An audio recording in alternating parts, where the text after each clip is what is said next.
JNU के भूगोल विभाग की ओर से आयोजित की गई राष्ट्रीय संगोष्ठी का रविवार को समापन हुआ। Desert ecology and resource management opportunity and challenging विषय पर आयोजित की गई संगोष्ठी में देश भर से आए विशेषज्ञों ने अपने विचार रखे। समापन समारोह में मोहनलाल सुखाड़िया विश्वविद्यालय उदयपुर की डीन प्रोफेसर साधना कोठारी और शहर विधायक मनीषा पवार मुख्य अतिथि थी। जेएनयू कुलपति प्रोफेसर गुलाब सिंह चौहान की अध्यक्षता में हुए समारोह में सेंट्रल यूनिवर्सिटी गढ़वाल के प्रोफेसर बीएल तेनी ने समापन उद्बोधन दिया। प्रारंभ में संगोष्ठी के डायरेक्टर डॉक्टर ललित सिंह झाला ने अतिथियों का स्वागत करते हुए संगोष्ठी में हुई चर्चा पर प्रकाश डाला। About 2043 animals, non-animals, which are exist in this particularly. Out of them, 68 species of mammals, 350 species of birds, 51 species of reptiles, 8 species of amphibians, 142 species of fishes, and 1,424 species non-recorded recognized by the different scientists who have been worked in particularly this landscape. इन प्रश्न पत्रों में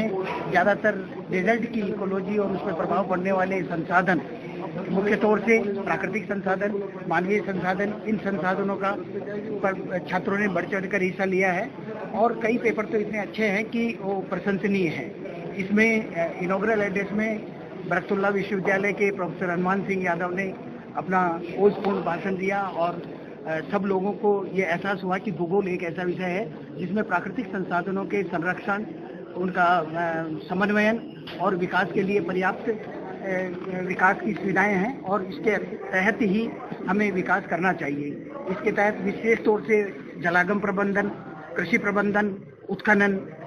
आपका अन्य और चीजें जैसे कृषि किसानों के द्वारा किया जाने वाला कार्य, महिलाओं के द्वारा किए जाने वाले कार्य, और अगर जलवायु परिवर्तन होता है या कुछ भी होता है तो इनसे सबसे ज्यादा जो प्रभावित होगा वो किसान होगा और किसान के साथ साथ महिलाएं अधिक होगी, क्योंकि महिलाओं को अधिक मात्रा में कृषि कार्य करना पड़ेगा, पानी दूर से लाना पड़ेगा और उसके साथ साथ घरेलू कार्यों में भी उनका हिस्सेदारी बढ़ेगी। उनका कहना था कि देश की 65% महिलाएं जो डिग्रीधारी हैं वो घरों में बैठी हैं और उनके कारण जो है देश के विकास में बाधाएं आ रही है। इस प्रकार से इस संगोष्ठी में करीब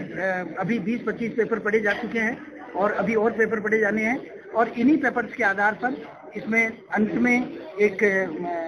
मेमोरेंडम जो है सरकार को दिया जाएगा, जिसके तहत ये सुनिश्चित किया जा सके कि इस सेमिनार के माध्यम से जो सुझाव दिए गए हैं वो सरकार, देश और स्थानीय लोगों पे विकास में सहायक सिद्ध हो सके। भारत में महिलाओं में 65% बीए पास महिलाएं हैं, लेकिन उनमें से केवल 45% ही महिलाएं कार्यरत हैं। यूरोप में महिलाएं कार्यरत है, इस कारण से वहां पर विकास हो रहा है, जबकि भारत में जेंडर डिस्क्रिमिनेशन के